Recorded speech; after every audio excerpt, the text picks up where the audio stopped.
कल्पना कीजिए, एक ऐसा पल जब सृष्टि थम सी जाती है, जब हर तरह की ऊर्जा रुक जाती है, जब समय भी ठहर जाता है।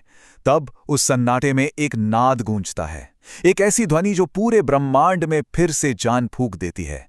वो नाद है शिव का तांडव। तो आखिर ये तांडव है क्या? क्या ये सिर्फ एक नृत्य है, जैसा कि हम सब अक्सर सोचते हैं, या फिर इसके पीछे कोई बहुत गहरा, कोई ब्रह्मांडीय रहस्य छिपा है?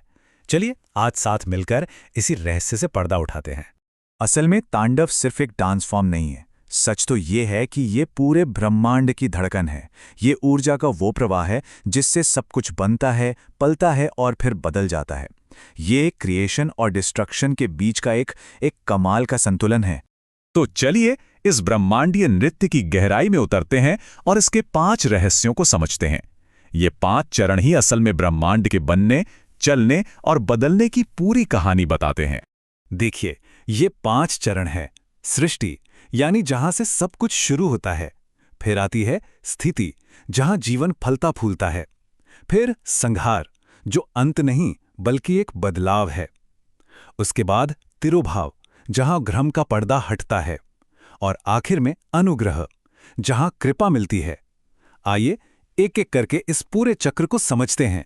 सबसे पहला कदम है सृष्टि। जरा सोचिए, शिव के डमरू की पहली ध्वनि और उसी एक कंपन से, एक वाइब्रेशन से पूरे ब्रह्मांड का जन्म हो जाता है। और जानते हैं सबसे कमाल की बात क्या है? आज के वैज्ञानिक भी तो यही कहते हैं कि हमारे ब्रह्मांड की शुरुआत एक कॉस्मिक वाइब्रेशन या बिग बैंग से हुई थी। है ना अद्भुत? सृष्टि के बाद आता है स्थिति का चरण, जिसका मतलब है संरक्षण या प्रिजर्वेशन। तांडव के दौरान शिव की जो संतुलित मुद्रा होती है, वो इसी संतुलन का प्रतीक है। वो बैलेंस जो जीवन और इस ब्रह्मांड को थामे रखने के लिए बेहद जरूरी है। अब आते हैं उस चरण पर जिसे लेकर सबसे ज्यादा गलतफहमी होती है, संहार। देखिए, संहार का मतलब पूरी तरह से तबाही नहीं है। ये तो कुछ ऐसा है जैसे कोई माली सूखी और बेकार पत्तियों को हटाता है ताकि नई कोपलें खिल सकें। ये अंत नहीं है, बल्कि एक नई शुरुआत के लिए जगह बनाना है। चौथा चरण है तिरोभाव, यानी भ्रम का पर्दा उठना। इसे ऐसे समझिए, जब हम अपने अहंकार या ईगो को छोड़ देते हैं तो दुनिया बिल्कुल अलग नजर आने लगती है।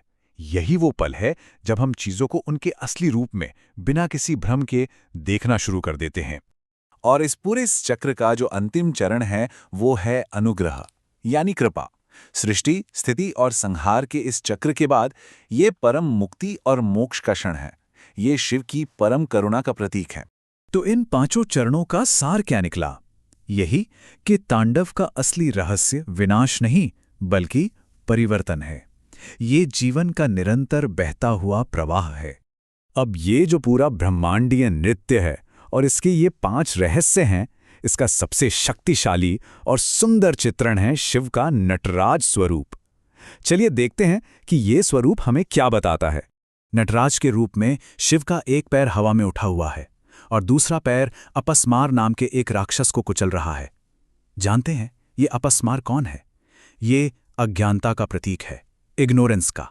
जरा गौर से देखिए, नटराज के एक हाथ में डमरू है जो सृष्टि की ध्वनि है, दूसरे हाथ में अग्नि है जो बदलाव की शक्ति है।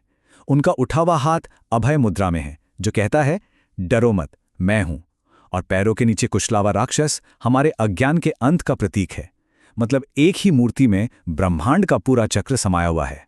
लेकिन ये सारी ब्रह्मांड की बातें तो ठीक हैं, पर इस तांडव का हमारे अपने जीवन के लिए क्या संदेश है? इसका आध्यात्मिक मतलब क्या है? और यही इसकी सबसे गहरी बात है। ये तांडव सिर्फ सितारों और आकाश गंगाओं में दूर कहीं नहीं हो रहा। ये हर पल, हर सांस के साथ हमारे अंदर भी चल रहा है। हमारे जीवन का हर उतार चढ़ाव, हर मुश्किल, हर नई सुबह, सब कुछ उसी एक दिव्य नृत्य का हिस्सा है। इसलिए अगली बार जब ऐसा लगे कि जीवन में सब कुछ बिखर रहा है, टूट रहा है, तो डरने की जरूरत नहीं है। क्या पता ये इस बात का संकेत हो कि हमारे भीतर शिव तांडव कर रहे हैं। वो पुरानी दीवारों को गिरा रहे हैं ताकि कुछ नया और कहीं ज्यादा खूबसूरत बनाया जा सके। तो सवाल ये उठता है, क्या हमारे जीवन में भी ये परिवर्तन का समय आ गया है? क्या हम उस आंतरिक तांडव को अपनाने के लिए तैयार हैं जो हमें एक नई सुबह की ओर ले जा सकता है?